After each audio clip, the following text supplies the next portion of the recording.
ప్రభుకి స్తోత్రములు. దేవుని వాక్యాన్ని బట్టి కొన్ని విషయాలు ఆలోచించేద్దాం. ఎఫెసీయులకు రాసిన పత్రిక 2వ అధ్యాయము 1వ వచనం నుంచి రాయబడిన మాటలు. మీ అపరాధముల చేతను పాపముల చేతను మీరు చచ్చిన వారై ఉండగా ఆయన మిమ్మును క్రీస్తుతో కూడా బ్రతికించెను. ప్రతి మనిషి కూడా అపరాధాలు పాపాలు చేసిన వానిగా ఆత్మీయ జీవితంలో చనిపోయిన వ్యక్తిగా ఉన్నారు. జీవించున్నారన్న పేరు మాత్రం ఉన్నది, కానీ వారు మృతులే అని యేసు ప్రభువారు చెప్పారు. కనుక ఈరోజు ఎంతోమంది శారీరకంగా జీవిస్తున్న వారు ఉన్నారు, కానీ ఆధ్యాత్మిక జీవము లేని వారుగా శవాలుగా ఉన్నారు. కనుక అపరాధముల చేత పాపముల చేత చచ్చిపోయిన వారు ఎన్నో రకాల పాపాలు, ఎన్నో రకాల అపరాధాలు చేస్తూ దేవునికి వ్యతిరేకంగా ప్రవర్తిస్తూ దేవుని దృష్టిలో చనిపోయిన వారుగా ఉన్నారు. సో ఇలాంటి వారిని ఎవరైతే ఆయన యందు విశ్వాసం ఉంచారో, యేసుక్రీస్తు నందు నమ్మారో, యేసుక్రీస్తు వారిని పాపాలు క్షమించే దేవుడుగా, మన పాపాల కొరకు ఆయన బలి అయ్యాడని ఎవరైతే విశ్వసిస్తున్నారో అలాంటి వారిని దేవుడు తిరిగి బ్రతికిస్తున్నాడు. తిరిగి బ్రతికించాడు అనే విషయం తెలుసుకోవాలి. సో క్రీస్తును నమ్ముకున్న ప్రతి ఒక్కరూ క్రీస్తులో మరలా బ్రతికిన వారు. అందుకే క్రీస్తును నమ్ముకోవటము రెండవ జన్మగా, ఒకే జన్మలో రెండవ జన్మలు క్రైస్తవులు రెండవ జన్మ ఎత్తారు అని కూడా చెప్పచ్చు. సో క్రీస్తునందు విశ్వాసం ఉంచిన వారు ప్రతి ఒక్కరూ కూడా పుట్టుకతో పాప స్వభావం కలిగి చనిపోయిన వారికి ఉన్నారు. కనుక ప్రతి మానవుడు పుట్టుకతో పాప స్వభావంతో చనిపోయినవాడు. అలాంటి వారు ఎవరైతే క్రీస్తునందు చూస్తారో, మేము పాపులము అని ఒప్పుకొని ఆయన దగ్గరికి వస్తారో అలాంటి వారిని ఆయన తిరిగి జీవం ఇచ్చి, ఆధ్యాత్మిక జీవమునిచ్చి తిరిగి బ్రతికించాడు అని ఈ వాక్యం చెప్తుంది. పిల్లరా, మీ అపరాధముల చేతను పాపముల చేతను మీరు చచ్చిన వారై ఉండగా ఆయన మిమ్మల్ని క్రీస్తుతో కూడా బ్రతికించెను. సో ప్రతి మానవుడు పుట్టుకతో పాప స్వభావం కలిగి పుడుతున్నాడు. ప్రతి మానవుడు పాపములోనే జీవిస్తున్నాడు. సో అలాంటి వారు నేను పాపిని అని ఎవరైతే ఒప్పుకున్నారో, ప్రభు దగ్గరికి వచ్చి, ప్రభా నేను పాపిని, నేను పుట్టుకతో పాప స్వభావం కలిగిన వాడును, నన్ను క్షమించు, నా పాపమును క్షమించే దేవుడు నీవే, మీరు చేసిన శిలువ బలియాగము, ఆ రక్తం ద్వారానే నాకు పాపక్షమాపణ కలుగుతుందని ఎవరైతే హృదయపూర్వకంగా పశ్చాత్తాపడి మారుమనసు పొంది క్షమాపణ అడిగి ఆయన దగ్గరికి వస్తారో వారందరూ తిరిగి బ్రతికించబడిన వారు. అందుకే వారికి రెండవ జన్మ, క్రైస్తవులు రెండవ జన్మ ఇస్తారు అని వాక్యం చెప్తుంది పిల్లరా. కనుక పిల్లలు ప్రతి మానవుడు కూడా మొదట తన పాపిని అని గ్రహించాలి. పాపులను రక్షించడానికి ఆయన వచ్చాడు.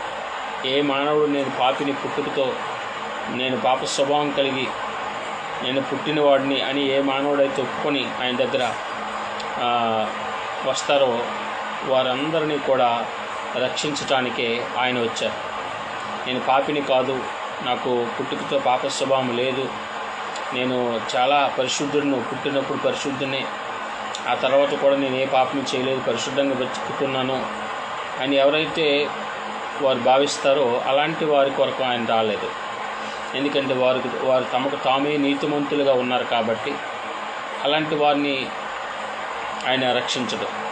ఎందుకంటే తమకు తామే వారు నీతిమంతులు, మేము నీతిమంతులు అనే భావనలో వారు ఉన్నారు. మేము పాపులం కాదు అనే వారి సొంత ఉద్దేశంతో వారు ఉన్నారు.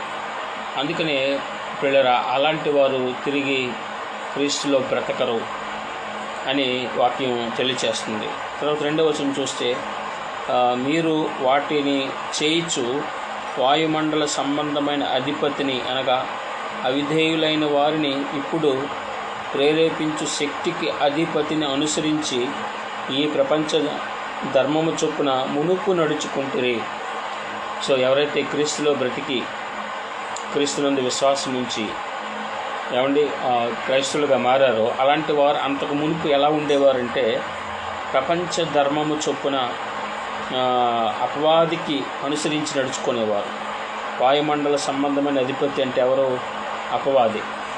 అపవాది ఎక్కడ ఉంటాడంటే ఏమండి ఆ యొక్క ఆకాశంలో వాడి నివాస స్థలం. ఏమండి వాడు వాయుమండల సంబంధమైన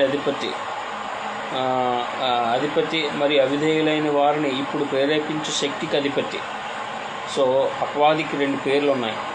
ఒకటి వాడు వాయుమండల సంబంధమైన అధిపతి, అలాగే దెయ్యానికి ఉన్న మరొక పేరు అవిధేయులను, అంటే దేవుని యందు విశ్వాసం ఉంచని వారు, దేవునికి విరుద్ధంగా ప్రవర్తించే అవిధేయులను ఏం చేస్తాడు వాడంటే అపవాది లేదా దెయ్యము ప్రేరేపిస్తాడు.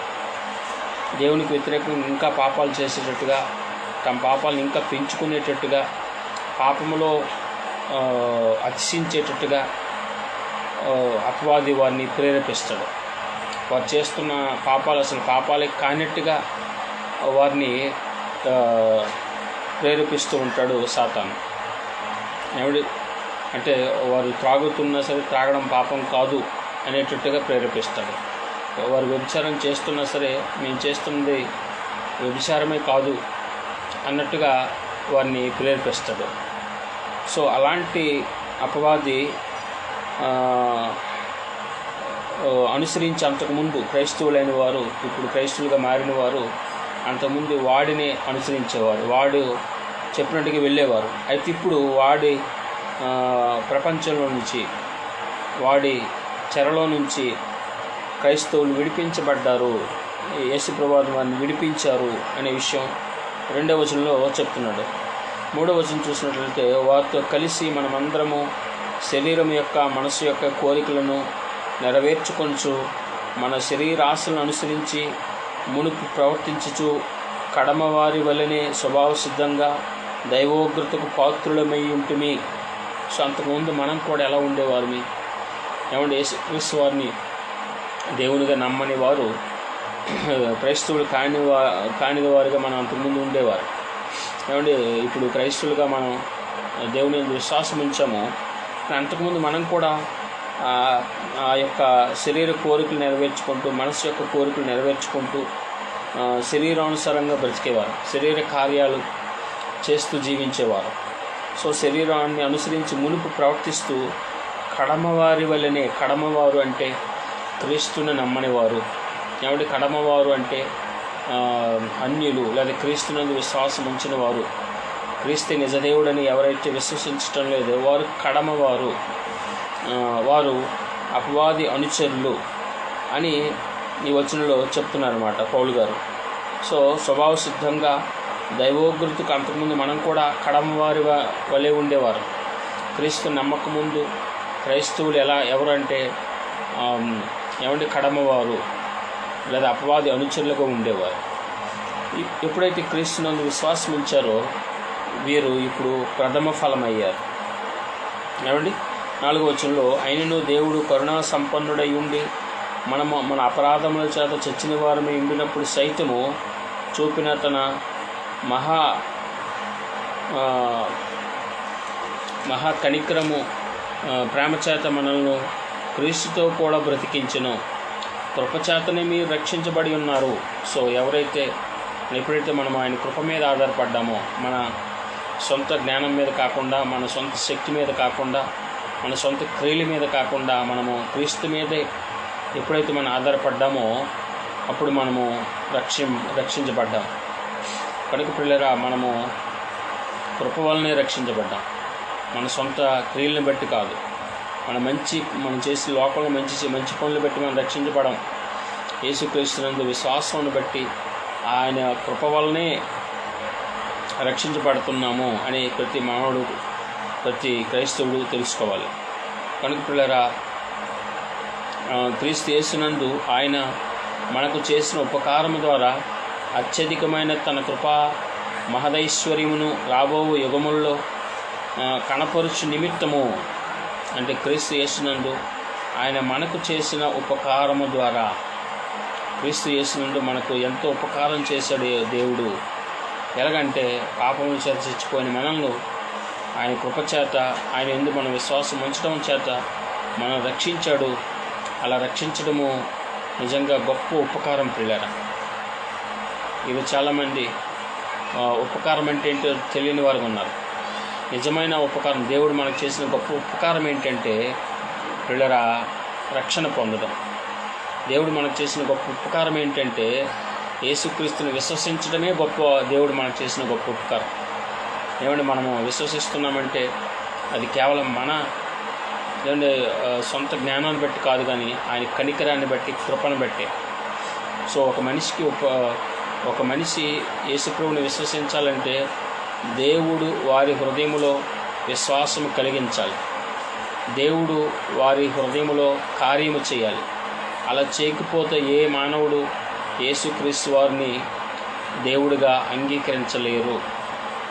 ఏమండి, పరిశుద్ధాత్మదేవుడు ఎవరి హృదయంలో విశ్వాసం కలిగిస్తాడో, పరిశుద్ధాత్మదేవుడు ఎవరి హృదయంలో దైవకార్యం చేస్తాడో, ఎవరి హృదయాన్ని ప్రేరేపిస్తాడో అలాంటి వారు మాత్రమే యేసుక్రీస్తుని నిజమైన దేవుడిగా, తమ సొంత రక్షకుడిగా అంగీకరించగలరు. లేని వారు ఎవరు అంగీకరించలేరు. ఏమండి, సో ఆత్మదేవుడు మన హృదయాన్ని తాకితేనే, ఆత్మదేవుడు మనం ప్రేరేపిస్తేనే యేసుక్రీస్తు వారిని నమ్మగలం. ఏమండి, అంతకుముందు నేను ఒక విగ్రహారాధికుడిగా,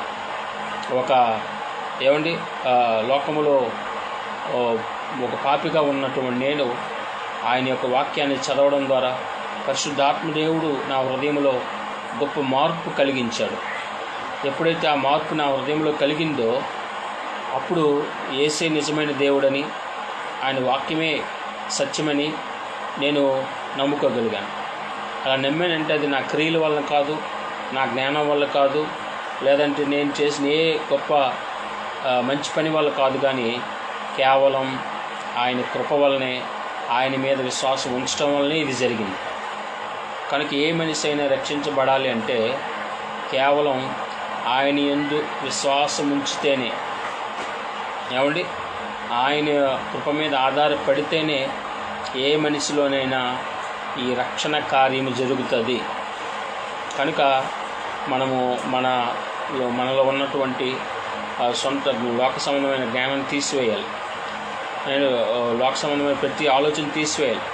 కేవలం ఆయన మీదే విశ్వాసంతో, ఆయన కృప మీదే మాత్రం ఆధారపడుతూ ఉంటే అప్పుడు మనం రక్షించబడతాం. ఈరోజు మనుషులు అది చేయటం లేదు. ఏమంటే యేసుప్రభు వారిని లోకం దృష్టితో చూస్తున్నారు. అలా చూడడానికి లేదు. ఏమంటే యేసుప్రభు వారి దృష్టిలో నుంచి లోకాన్ని చూడాలి. ఏమండి, మన కంటికి కనబడిన ఒక వైరస్ కనబడాలంటే మనము వైరస్ను చూడాలంటే మైక్రోస్కోప్ ద్వారానే చూడాలి. అప్పుడే అది కనిపిస్తుంది. అంతే తప్ప మన సొంత కన్నుతో చూస్తే అది కనబడదు. అలాగే దేవుడు మనకు తెలియాలంటే, రక్షకుడు మనకు తెలియాలంటే ఖచ్చితంగా ఆయన యొక్క వాక్యముని బట్టే చూడాలి. ఆ వాక్యం నందు విశ్వాసంతోనే మనం దేవుని తెలుసుకోగలం. 7వ వచనంలో క్రీస్తు యేసునందు ఆయన మనకు చేసిన ఉపకారము ద్వారా అత్యధికమైన కృపా మహదైశ్వర్యమును రాబో యుగముల్లో కనబరుచు నిమిత్తము క్రీస్తు యేసునందు మనల్ని ఆయనతో కూడా లేపి పరలోకమందు ఆయనతో కూడా కూర్చుండబెట్టెను. చూడండి ఎంత గొప్ప ఉపకారం అండి. ఏమంటే క్రీస్తు యేసునందు మనల్ని ఆయనతో కూడా లేపి పరలోకమందు ఆయనతో కూడా కూర్చుండబెట్టెను. మనల్ని పరలోకములో ఆయనతో కూడా కూర్చోబెట్టాడు. ఎంత గొప్ప ధన్యత అండి. యేసుప్రభు వారితో సమానంగా అక్కడ మనము పరలోకంలో కూర్చునే భాగ్యం మనకు యేసుప్రభు ద్వారా దేవుడు ఇచ్చారు. సో ఆయనతో కూడా లేపాడు. సో మనము యేసుప్రభు నుండి విశ్వాసం ఉంచిన వారు ఆయనతో కూడా లేపబడిన వారే. కాబట్టి 8వ వచనం, మీరు విశ్వాసం ద్వారా కృపచేతనే రక్షించబడి ఉన్నారు. ఇది మీ వలన కలిగింది కాదు, దేవుని వరమే. కనుక మనము రక్షించబడటం అనేది దేవుని వరం. మనం యేసునందు విశ్వాసం ఉంచటం అనేది దేవుని వరం. ఆయన వరం లేకపోతే మనం ఎవరు యేసుక్రీస్తుని విశ్వసించలేము. ఆయన విశ్వసించాలంటే అది వరం. అది క్రియల వలన కలిగింది కాదు. కనుక ఎవడునూ అతిశయపడ వీలు లేదు. అది మన క్రియల వలన కలిగింది కాదు. మనం రక్షించబడటము, మనం చేసే పుణ్యాల వలన, దాన ధర్మాల వలన, మనం చేసినటువంటి గొప్ప కార్యాల వలన మనకు రక్షణ రాదు. ఏ మానవుడు కూడా కొన్ని సత్క్రియలు అంటే సిద్ధపరిచాడు. వాక్య సంబంధమైన పనులు మనం చేయాలి. ఇప్పుడు మనం బ్రతికిన మనము, క్రీస్తులో బ్రతికిన మనము, క్రీస్తునందు విశ్వాసం ఉంచి ఆయన కృప వలన రక్షించబడిన మనము, క్రైస్తవులైన మనము ఏం చేయాలని మనల్ని బ్రతికించాడంటే వాక్య సంబంధమైన క్రియలు చేయడానికి, వాక్యంలో ఉన్న రాయబడిన పనులు చేయడానికి. అందుకే వాక్యంలో రాయబడిన పనులు ఏంటి అంటే ప్రార్థన చేయటము, వాక్యాన్ని ధ్యానించటము, వాక్యంలో యేసుప్రభువు వారు చెప్పినట్టుగా బ్రతకటము, ఆ సువార్తను ప్రకటించటము, పరిశుద్ధంగా ఆయన కొరకు బ్రతకటము, ఇవన్నీ వాక్య సంబంధమైన పనులు, సత్క్రియలు అంటారు ఇవే. సో ఈ సత్క్రియలు చేయడానికే యేసుక్రీస్తు వారు మనల్ని బ్రతికించారు. లోకముతో కొట్టుకుపోయిన మనల్ని, లోకముతో పాటు కొట్టుకుపోతున్న మనల్ని ఎందుకు మనల్ని రక్షించాడు అంటే ఆయన సత్క్రియలు, వాక్యంలో రాయబడిన క్రియలు చేయటానికి. ఆ క్రియలు ఏంటంటే ప్రార్థన చేయటం, ఆ సత్క్రియలు ఏంటంటే వాక్యాన్ని ధ్యానించటము, వాక్యాన్ని పాటించటము, ప్రకటించటము, వాక్యానుసరమైన జీవితం కలిగి మనం జీవించటమే ఆ సత్క్రియలు. సో అవి చేయటానికి మనల్ని దేవుడు క్రీస్తునందు సృష్టించబడ్డాము, ఆయన చేసిన పనిగా ఉన్నాము అనే విషయం మనం తెలుసుకోవాలి. 11వ వచనం, కాబట్టి మునుపు శరీర విషయంలో అన్యులయ్యుండి శరీరమందు చేతితో చేయబడిన సున్నతి గలవారు అనబడిన వారి చేత సున్నతి లేనివారు అనబడిన మీరు, సున్నతి గలవారు ఎవరు? ఇశ్రాయేలీయులు. దేవుడు వారికి సున్నతి ఆచారం ఇచ్చాడు. ఇప్పుడు అన్యులకి సున్నతి ఆచారం లేదు. అయితే మునుపు శరీర విషయంలో అన్యులుగా ఉన్నారు మీరు. శరీరాన్ని పరజనులు, నిరీక్షణ లేనివారు, లోకమందు దేవుడు లేనివారు అయ్యుండి క్రీస్తుకు దూరస్తులయ్యుంటారని మీరు జ్ఞాపకం చేసుకోండి. అంతకుముందు అన్యులుగా ఉన్న మనము ఇక్కడ ఎపిసి సంఘానికి ఉత్తరం రాస్తూ ఎపిసీలు ఎలా ఉండేవారు? క్రైస్తవులు కాకముందు అంటే వారు అన్యులుగా, దేవునికి దూరస్తులుగా, పరదేశులుగా, వాగ్దాన నిబంధన లేనివారుగా, నిరీక్షణ లేనివారుగా, లోకములో దేవుడు లేనివారుగా, క్రీస్తుకు దూరస్తులుగా ఉన్నారు. అలాగే ఈరోజు క్రైస్తవులుగా మారిన మనము ఒకప్పుడు అలాగే ఉన్నాం. దేవుడు లేనివారుగా ఉన్నాం, నిరీక్షణ లేనివారుగా ఉన్నాం, వాగ్దాన నిబంధన లేనివారుగా ఉన్నాం. అలాగే ఇశ్రాయేలుతో పౌరులు కారు మనం. ఇప్పుడు ఆయన బట్టి మనం ఇవన్నీ పొందుకోగలిగాం. అలాగే 13వ వచనం, ఆయనను మునుపు దూరస్తులైన మీరు ఇప్పుడు క్రీస్తు యేసునందు క్రీస్తు రక్తం వల్ల సమీపస్తులై ఉన్నారు.